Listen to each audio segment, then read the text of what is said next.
À la une de l'actualité, après 3 séances de confrontation, la Cour d'appel a condamné Delphin Kapaya et Michel Djamba à 20 ans de travaux forcés et à la restitution des fonds détournés. Les deux condamnés sont également interdits d'exercer tout mandat public ou politique.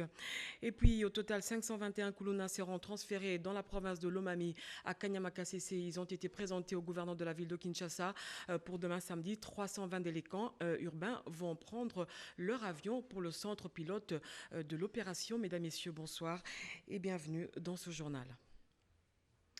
Le chef de l'État, Félix Tshisekedi, a échangé avec l'ambassadeur du Canada en République démocratique du Congo au menu des entretiens, la participation de la RDC à la conférence virtuelle sur la dette internationale et la lutte contre la pandémie du coronavirus. Blandine Zovo et Fils Matondo.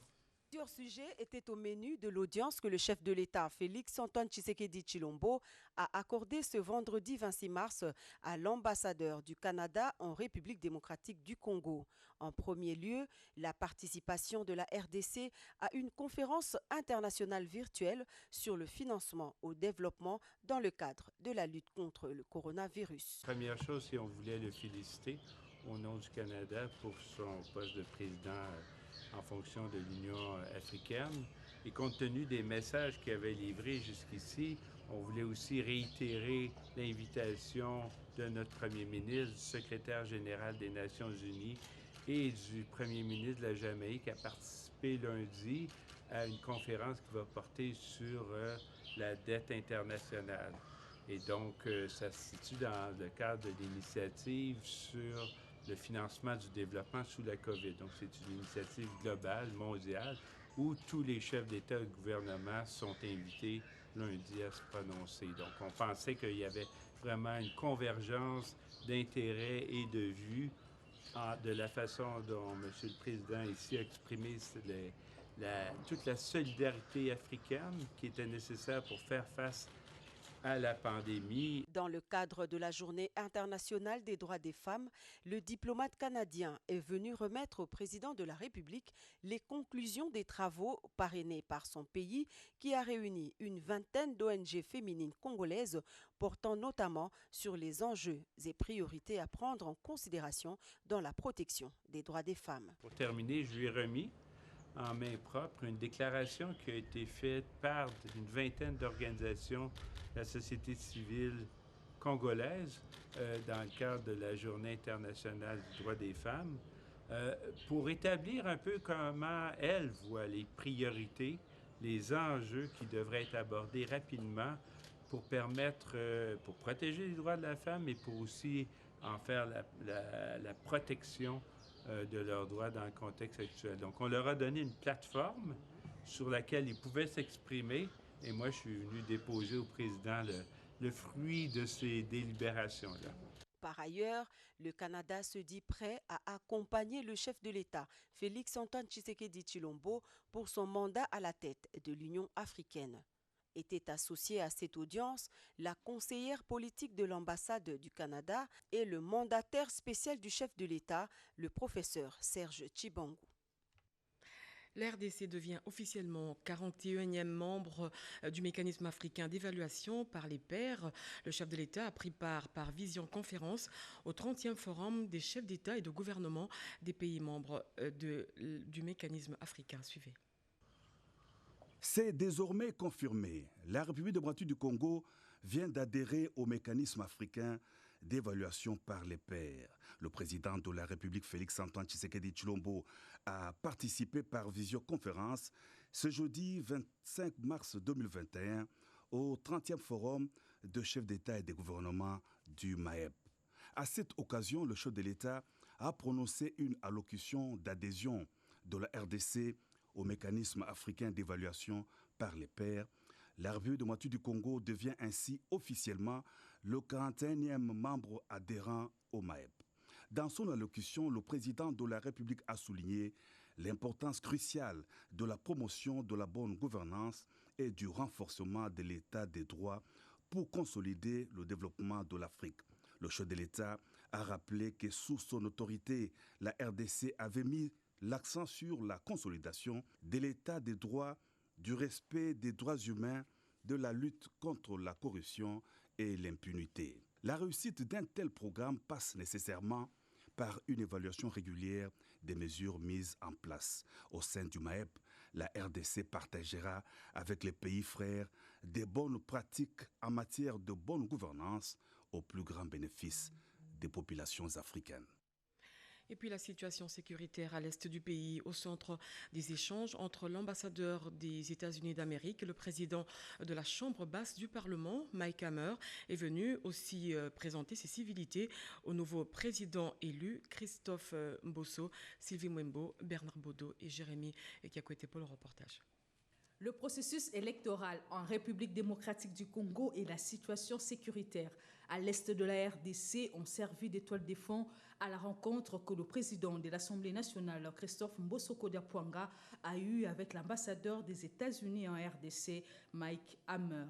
En plus de ces sujets-là, les deux personnalités ont évoqué la possibilité de développer une coopération dans les domaines de l'environnement. La raison de ma visite, c'est pour offrir le soutien des États-Unis dans les intérêts mutuels pour promouvoir la paix et la prospérité en RDC.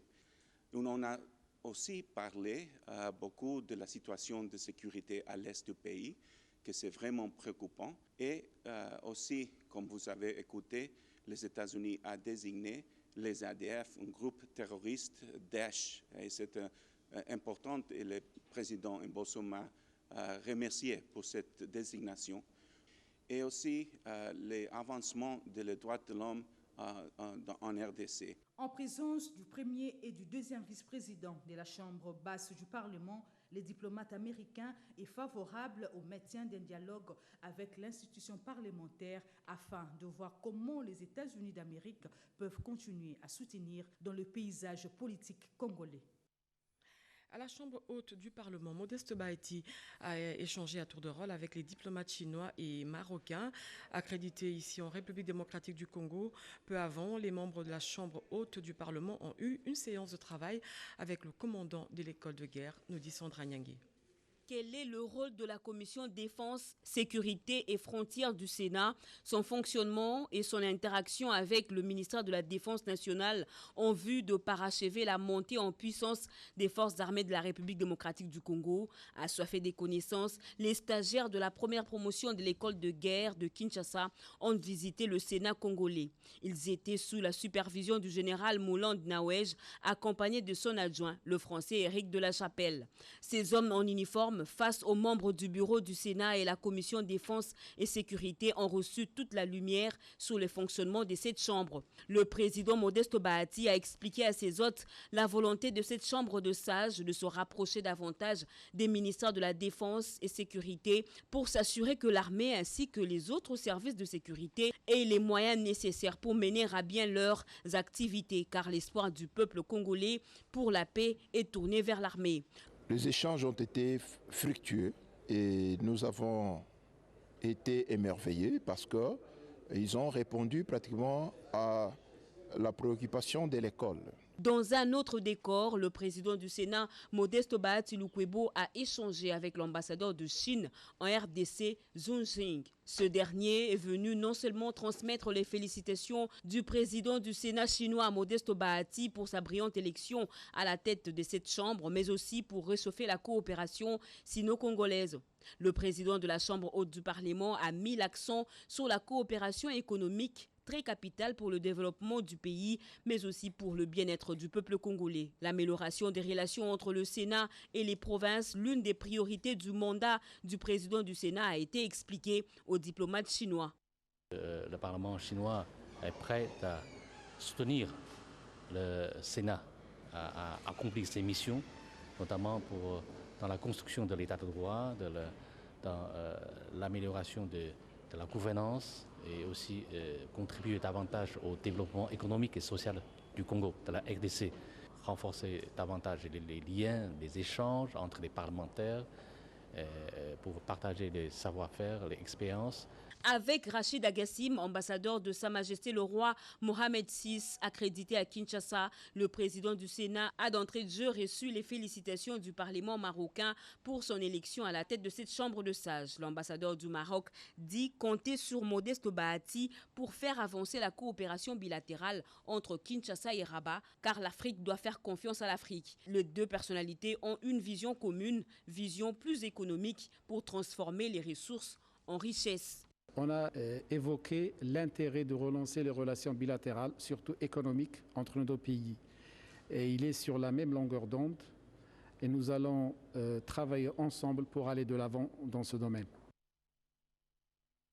Et à l'hôtel du gouvernement, le Premier ministre Jean-Michel Sama Lukonde a échangé à tour de rôle avec le directeur général du BSECO et la délégation du panel des experts de l'Union africaine, conduite par le professeur Toumba Luaba, la création des projets de développement en RDC et le soutien du gouvernement Lukonde pour la réussite de la mandature du président de la République, Félix Tshisekedi, à la tête de l'Union africaine, Pati Tongwango, Marcel Mobenga et bienvenue Lusala.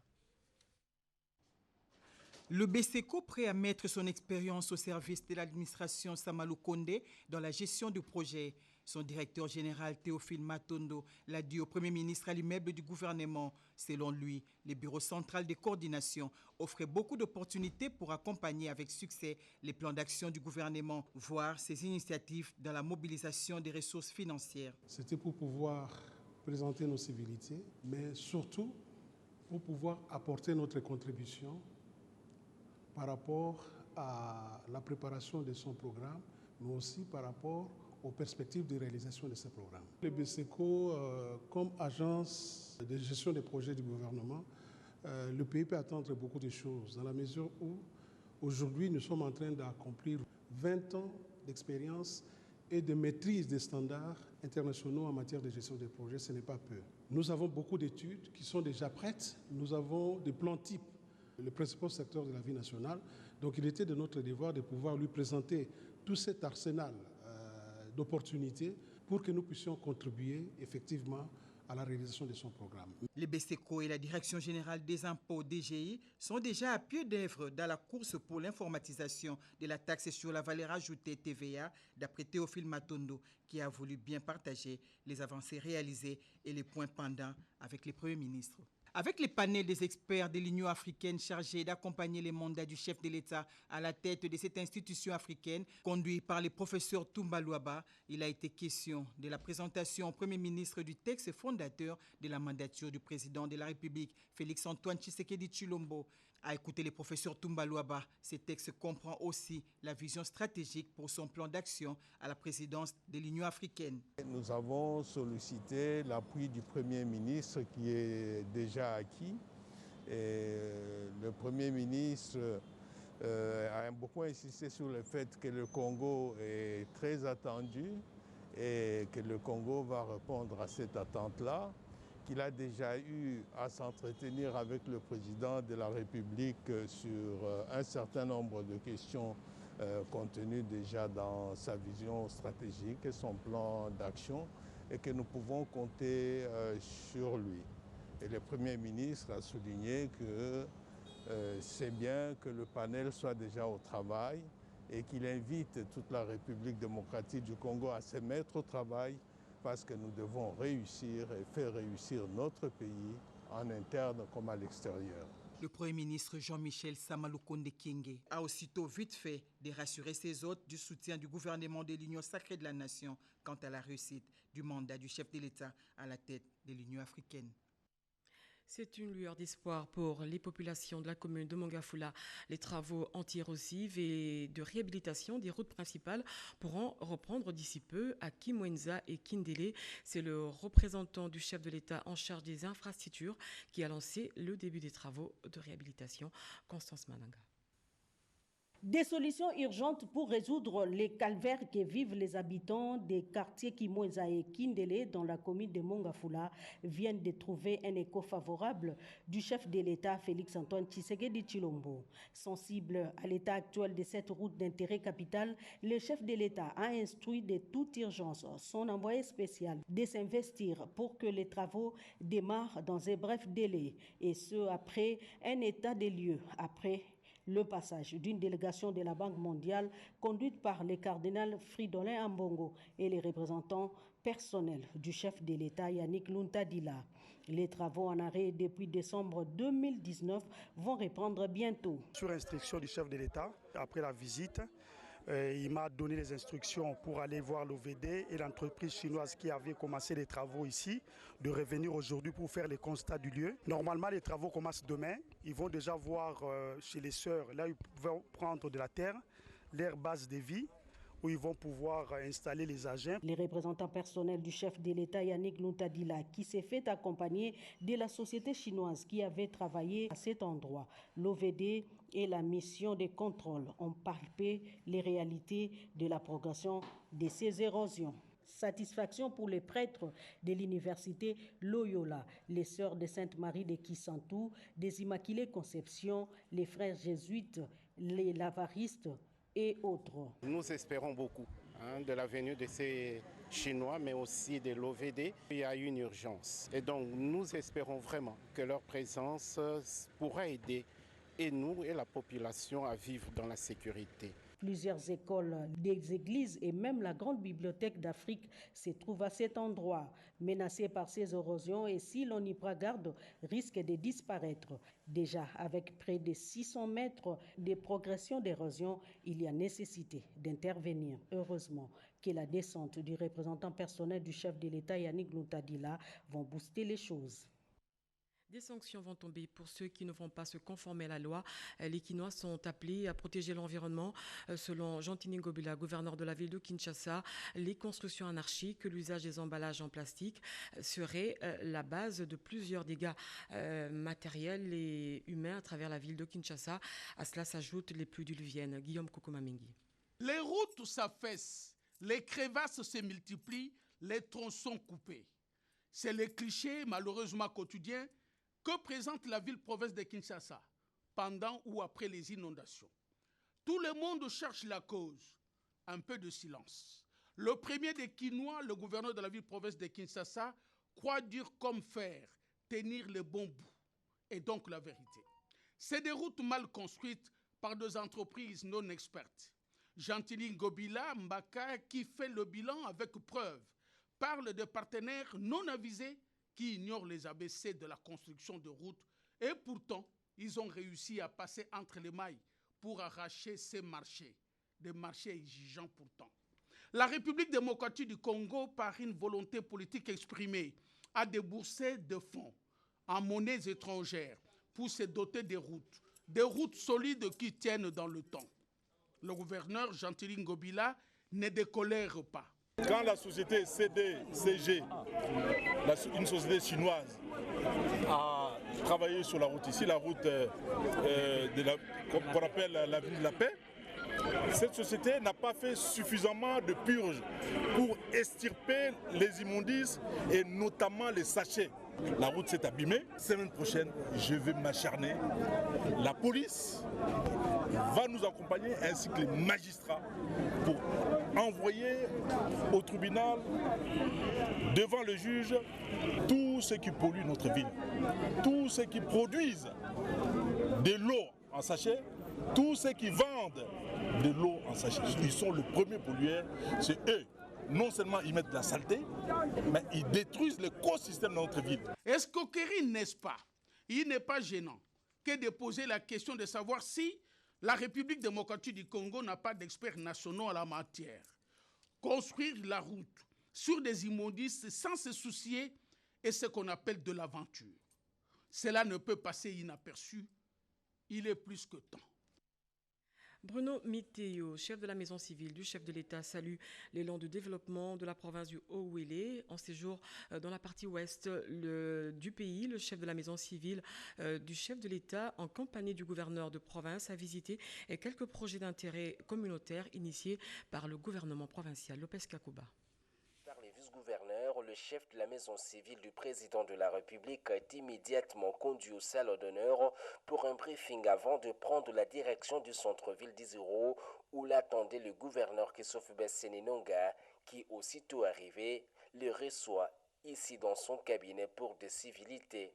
Une fois les rituels terminés, le cortège prend la direction de Babogui pour y visiter cette palmeraie à la grande satisfaction du chef de la délégation. Chaque chemin commence par le premier pas. Il faut toujours commencer. C'est tout à fait naturel ici qu'un palmier qui pousse sans engrais.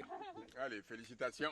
Ici sur la rivière Bia, l'autorité provinciale et ses hôtes sont accueillis par une foule immense venue de Cité d'Ibambi et Gombe pour saluer son œuvre dans la contrée. Calico à la main, il n'avait rien d'autre à offrir à ce fils du milieu qui vient là de réaliser un rêve transgénérationnel. Payer l'impôt, c'est construire son pays. C'est le devoir civique de tous les Congolais. Doublons. Disons tous merci au président de la République pour cet élan de développement. Nous allons développer, nous allons urbaniser Ibambi. Nous allons réaliser plusieurs projets de développement dans le Haut-Ouélé. Sur instruction du chef de l'État Félix-Antoine Tshisekedi, Bruno Miteo s'est fait accompagner notamment du directeur général de Transco, du responsable des zones économiques spéciales, du directeur de cabinet du ministre national de l'Industrie, ainsi que quelques experts de la Société nationale d'électricité venus pour exploiter les opportunités d'investissement dans une province en perpétuelle mutation. Je l'ai dit au sommaire, le procès sur le détournement des fonds alloués à la gratuité de l'enseignement de base a donné ses résultats sur le sort des inculpés. 20 ans de travaux forcés avec restitution des sommes détournées pour Delphin Kapaya, directeur du service de contrôle de paye des enseignants, et Michel Djamba, inspecteur général de l'EPSP, reconnu aussi auteur de détournement de plus de 10 millions de dollars américains. Cédric Kenina. Un silence des cathédrales à la lecture de l'énoncé du verdict dans l'affaire sur les présumés détournements de fonds alloués au service de contrôle et paye du personnel enseignant CECOPE et l'inspection générale de l'enseignement primaire, secondaire et technique. Michel Djamba et Delphin Kapaya, respectivement inspecteur général de l'enseignement primaire, secondaire et technique et directeur national du service de contrôle et paye du personnel enseignant, écopent de 20 ans des travaux forcés, interdiction de droit de vote pendant 5 ans et restitution des fonds détournés. La Cour d'appel de Kinshasa-Gombe, au-delà de tout doute raisonnable, a reconnu les précités coupables.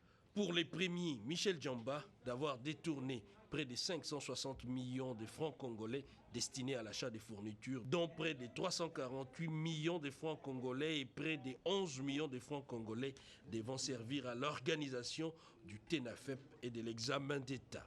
Michel Djamba, visiblement, n'en revenait pas.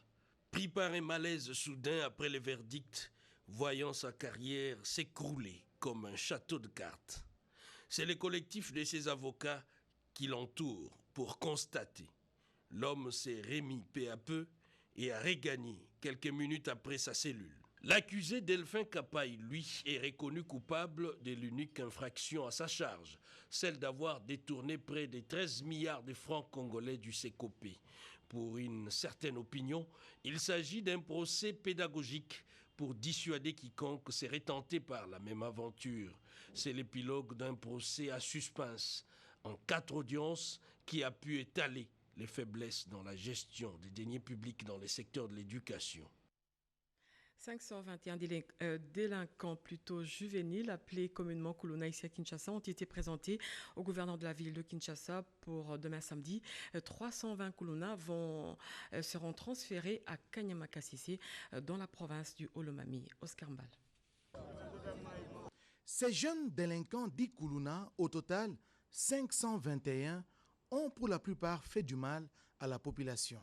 Leurs victimes ont tenu à assister à la présentation de ces jeunes gens aux autorités de la ville de Kinshasa avant leur transfèrement au centre d'encadrement de Kanyamakasisi dans la province du Olomami. C'est le cas de cette dame qui a perdu son mari, un militaire FARDC, du fait de la barbarie de ces jeunes délinquants. Ironie du sort, les jours de la présentation de ces fauteurs de troubles, un autre Koulouna a été maîtrisé et remis à la police par un motard pour avoir arraché une perruque à une jeune dame. D'entrée de jeu, le gouverneur de Kinshasa, Gentini Ngobila, a salué le travail exceptionnel abattu par la police nationale congolaise qui a mis la main sur plusieurs écuries et chefs de gangs qui sèment la terreur et la désolation dans la ville de Kinshasa. Il a en outre félicité le service national qui s'est engagé à encadrer ces jeunes gens. Un échantillon de Koulouna a arboré, séance tenante, la tenue du service national, comme pour dire c'est le changement de statut et du mode de vie. De ce samedi, cette troisième vague de Koulouna va prendre son avion pour Kanyama-Kasese via Mbujimaï dans la province du Kasaï oriental. Le ministre de la Culture a lancé hier le prix panafricain de la littérature et celui du livre, une initiative du chef de l'État afin de promouvoir les écrivains africains. Une cérémonie marquée par la présence de la coordination du panel qui accompagne le mandat de Félix-Antoine Tshisekedi à l'Union africaine. Reportage. La culture ne s'hérite pas, elle se conquiert, dit-on. C'est dans cette optique que les panels de l'Union africaine, dans le cadre des activités culturelles de la mandature de la RDC à la présidence de l'Union africaine, sous les hauts patronages de son Excellence Monsieur le Président de la République, Félix-Antoine Tshisekedi Tshilombo, a organisé la cérémonie de présentation et du lancement officiel de 2 grands prix littéraires ce jeudi 25 mars au Musée national. Plusieurs personnalités ont rehaussé de leur présence à cette cérémonie, particulièrement le ministre de la Culture et des Arts, Jean-Marie Lukunji, représentant personnel du chef de l'État à cette cérémonie. Avant de lancer officiellement les 2 grands prix littéraires, le ministre de la Culture a reçu des mains du coordonnateur de l'Association des écrivains panafricains un présent destiné au chef de l'État venu du Ghana. Au nom de son Excellence, Monsieur le Président de la République démocratique du Congo, président en exercice de l'Union africaine, je salue le lancement de ces 2 grands prix littéraires, les grands prix panafricains de littérature et les grands prix congolais du livre. J'invite tous, les professionnels et les acteurs culturels, à s'approprier cette initiative, à mobiliser leurs organisations, à les impliquer à compétir. Ainsi, nous pouvons assurer ensemble la promotion de la culture et des arts de notre pays ainsi que de l'Afrique tout entière. Créé sous les hauts patronages du président de la République, les Grands Prix congolais du livre est un concours littéraire annuel destiné aux écrivains congolais ou d'origine congolaise. Le ministre de l'Agriculture, Joseph-Antoine Kasonga, a procédé à l'inauguration du Centre national de vulgarisation agricole Anjili Sekomaf. C'est pour renforcer la coopération des organisations paysannes et l'autonomisation des femmes afin de réaliser le développement rural du pays. Lisette Mujinga. Le Centre national de vulgarisation agricole, CNVA, est un projet commun République de Corée, République démocratique du Congo, mis en œuvre par l'Agence coréenne de coopération internationale COICA. Ce projet va offrir des opportunités pour des informations de renforcement des capacités et des démonstrations de programmes pilotes visant à renforcer la coopération des organisations paysannes et l'autonomisation des femmes afin de réaliser le développement rural en République démocratique du Congo. Pour Joseph-Antoine Kasonga, cette coopération au travers les ministères de l'Agriculture permet la concrétisation de la vision du président de la République, chef de l'État, Félix-Antoine Tshisekedi Tshilombo, à savoir la revanche du sol sur les sous-sols. Je reste convaincu que ce projet contribuera à rendre plus efficace les systèmes de vulgarisation agricole, la promotion et l'intégration de toutes les parties prenantes. La cérémonie s'est déroulée en présence de l'ambassadeur de la République de Corée en République démocratique du Congo. À partir du mois prochain, on doit démarrer les projets pilotes pour la transmission des nouvelles technologies à travers l'agriculture. Et tous les bénéficiaires venant des différents coins ici de Kinshasa en seront bénéficiaires. Notons que les comptes rendus de ces projets a été signé en avril 2016 entre le ministère de l'Agriculture de la RDC et les directeurs pays de la COICA. Un projet à 4 volets: construction, conseil sur les systèmes nationaux et fonctionnement du CNVA, formation du CNVA, gestion de la performance du projet et gestion du projet. Dans le Haut-Katanga, plus précisément à Mazembe, des malfrats ont vandalisé une fois de plus les câbles de la Société nationale d'électricité. De retour à Kinshasa, la délégation a fait la restitution du constat fait sur place. Cédric Kenina. C'est à se demander s'il s'agit, les cas d'espèce, d'un acte de sabotage. Au regard des faisceaux d'indices et du taux élevé des cas de vol des outils de production de la SNEL dans le Haut-Katanga, tout porte à croire qu'il s'agit ici des actes prémédités. Pas plus tard que ce 20 mars, le couloir de la ligne 120 kV RC Chilatembo, situé au village Mazemba, a vu la base du pylône déboulonner méchamment. Une ligne importante qui alimente en énergie électrique des sites miniers, poumons économiques du Haut-Katanga, Komilou et Sekipoi. L'impact économique ne se fera pas attendre. Ce pylône, il est déstabilisé. Il a été scié à tous ses 4 pieds. Pour l'instant, il penche d'un côté. Il suffit qu'il y ait un vent perpendiculaire à la ligne. Ce pylône va donc tomber. Alors, nous nous posons des questions. Ces gens qui font ces actes de vandalisme, ça profite à qui? Il le faut dans quel intérêt?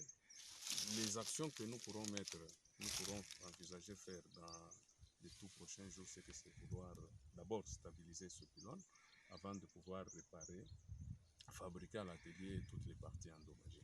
La SNEL en appelle au civisme des uns des autres, mais aussi à l'implication des services compétents dans la sécurisation de ces outils de production, tout en infligeant, en cas d'arrestation, des sanctions exemplaires à l'endroit des récidivistes.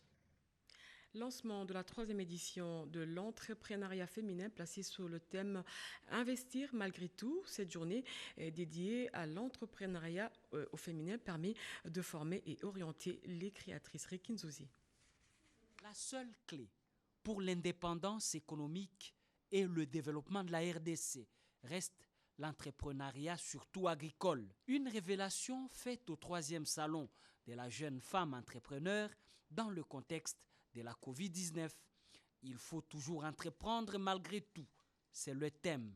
Une occasion pour stimuler les potentiels que renferme le jeune femme entrepreneur. Présentons nos hommages les plus déférents à son Excellence Monsieur le Président de la République, chef de l'État, pour la considération portée aux questions du genre et de la jeunesse, la mission et l'accompagnement des porteurs de projets. Patrick Moulumba a exposé sur l'entrepreneuriat agricole avec les avantages d'agribusiness et l'accessibilité aux terres devant favoriser la production au niveau local.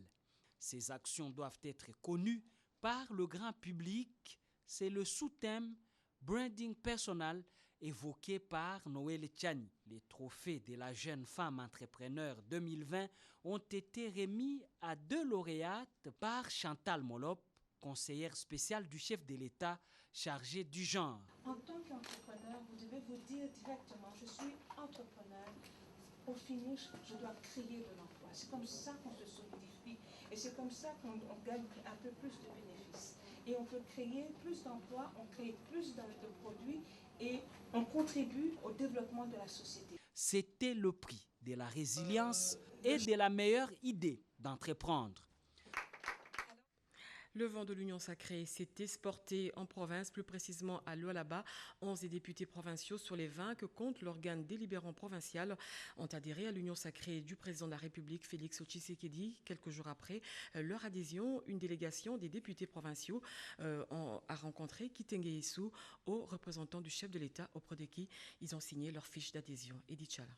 Président de l'Assemblée provinciale du Lualaba, l'honorable Louis Kamouini était chez le haut représentant du chef de l'État le patriarche Kitenge Yezu pour lui faire part du travail abattu par son institution au sujet de l'adhésion des députés provinciaux à l'Union sacrée de la nation. Nous sommes venus rendre compte du travail qu'on nous avait donné concernant l'adhésion des honorables députés du Lualaba à l'Union sacrée.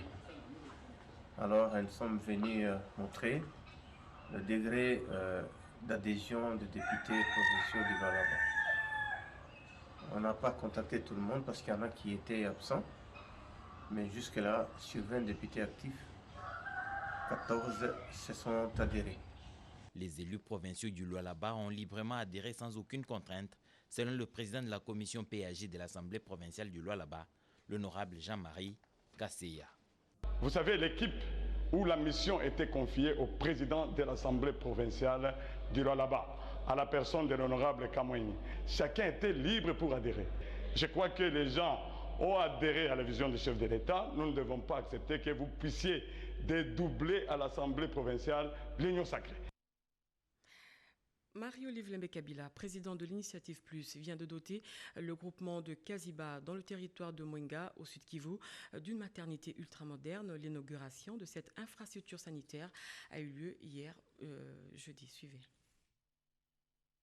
Le groupement de Kaziba, dans le territoire de Walungu, au sud Kivu, connaît depuis des décennies un manque criant des infrastructures sanitaires. La plupart de ces femmes accouchent chez elles dans des conditions déplorables, avec pour conséquence un taux de mortalité infantile le plus élevé du pays. 396 décès ont déjà été enregistrés l'année dernière. Lors de sa dernière tournée d'itinérance dans le nord et le sud Kivu, Marie-Olive Lembe-Kabila, en visite dans ce centre, apprend avec stupéfaction que ce centre hospitalier n'a jamais été doté d'une maternité. C'est alors qu'elle va prendre l'engagement de construire une maternité moderne équipée d'un matériel ultramoderne. Je dois remercier la première dame Oliver pour sa bonté.